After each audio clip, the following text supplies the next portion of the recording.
Hello, my name is Flor Sandoval, and I'm the Program Director at Sonora Environmental Research Institute. Today, I'm going to talk about the basics of fair housing. SERI was founded in 1994.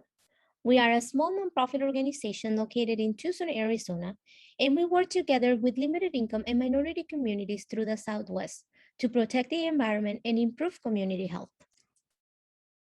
SERI and fair housing. We are committed to help eliminate housing discrimination in the community through our Fair Housing Initiative program. Education and Outreach Initiative program grant from the U.S. Department of Housing and Urban Development, and make our community a better place where everyone can live, work, and engage. Our program allows us to provide victims of housing discrimination, education, resources, and a complaint hotline to receive help. What is Fair Housing Act? In 1968, the Fair Housing Act, or FHA, was signed, making it illegal for people to discriminate in any aspect of housing based on an individual's race, color, national origin, religion, sex, familial status, and disability. The FHA defines these as their 7 federal protected classes. The Fair Housing Act applies when people are renting or buying a home, getting a mortgage, seeking housing assistance, or engaging in any other housing-related transactions. Race refers to a family tribe or a group of people coming from the same common ancestors. An example will be discrimination against African Americans by Caucasian's apartment manager. National origin refers to the country in which a person was born or from which a person's ancestors came. An example will be discrimination against Asian individual by a Mexican property owner. Sex includes gender, male or female, includes sexual orientation and or gender identity. An example will be delay or deny of a rental property or less favorable terms to a female. Another example can be a transgender woman is asked by the owner of her apartment building not to dress in woman's clothing in the common areas of the property. Another example is a gay man is evicted because his landlord believes he will infect other tenants with HIVs or AIDS. Familial status refers to a situation where there is one or more persons under the age of 18 who reside with a parent, legal guardian, etc.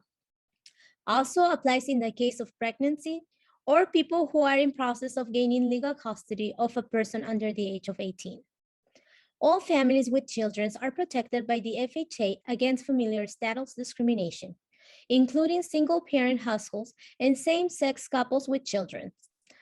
An example will be forcing families with children to live in the first floor or not renting to individuals with young children. Reasonable accommodations.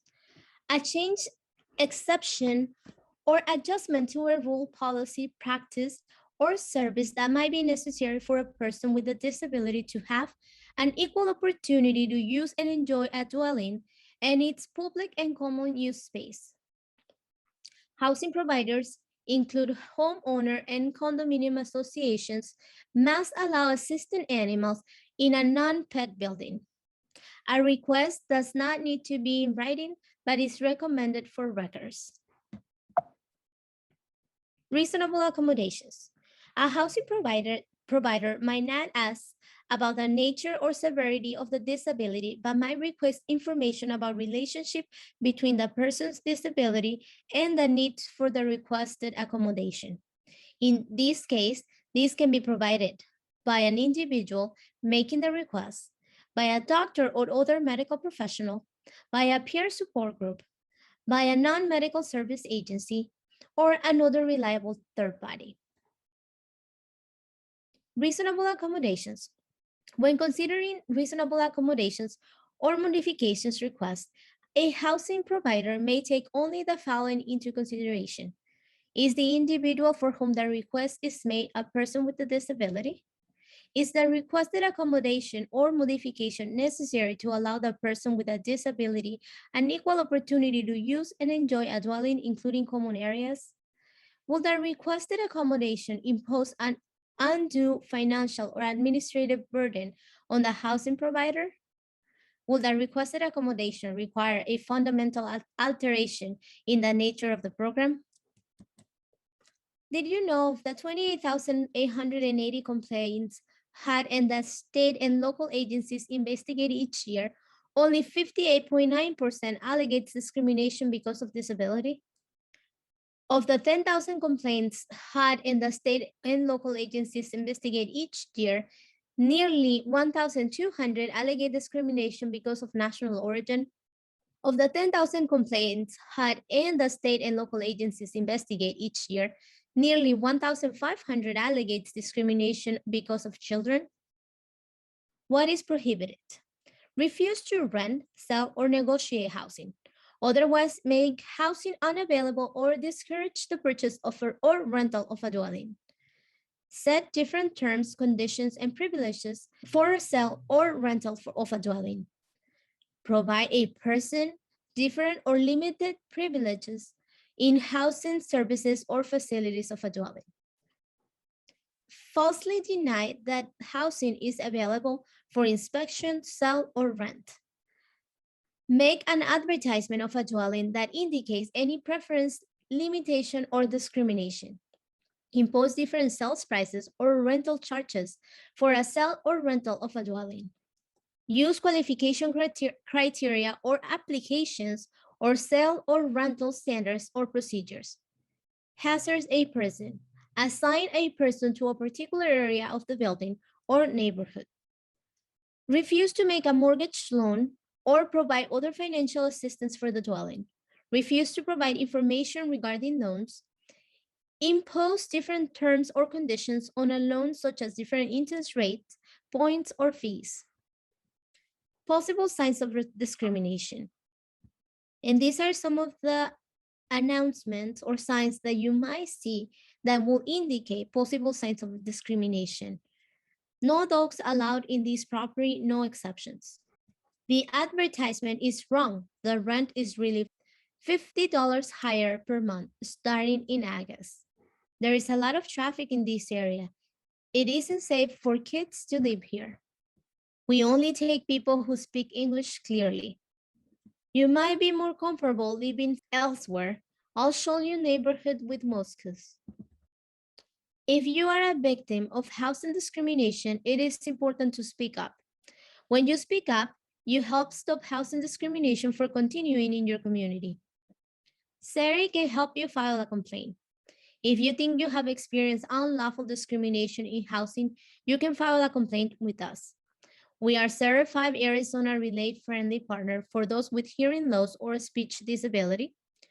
We review each complaint, respond within 1 business day, and collect any other necessary intake information from you. Then we will refer your claim to the proper agency who will assist you in the resolution of an unfair fair housing problem due to the enforcement authority. One of our partners is the Southwest Fair Housing Council. You can visit this link to watch more about what they do. They provide legal assistance and they help you through the cases. So they're one of the agencies that we refer participants or possible people that have suffered discrimination in one of the 7 protected classes. So you can visit Southwest Fair Housing for more information, or you can call our Fair Housing hotline for more information with this respect. Some of our resources is our SERI website, the Southwest Fair Housing Consult, the U.S. Department of Housing and Urban Development, the Fair Housing Project, the Greater Bakersfield Legal Assistance, and the National Fair Housing Alliance. Feel free to visit any of these resources to get additional information on the basic concepts of fair housing. This material is based on the work supported by the Department of Housing and Urban Development under the FHIP Grant EOI FEOI20038. Any opinion, findings, and conclusions or recommendations expressed in this material are those of the authors and do not necessarily reflect the views of HUD. Thank you for your time.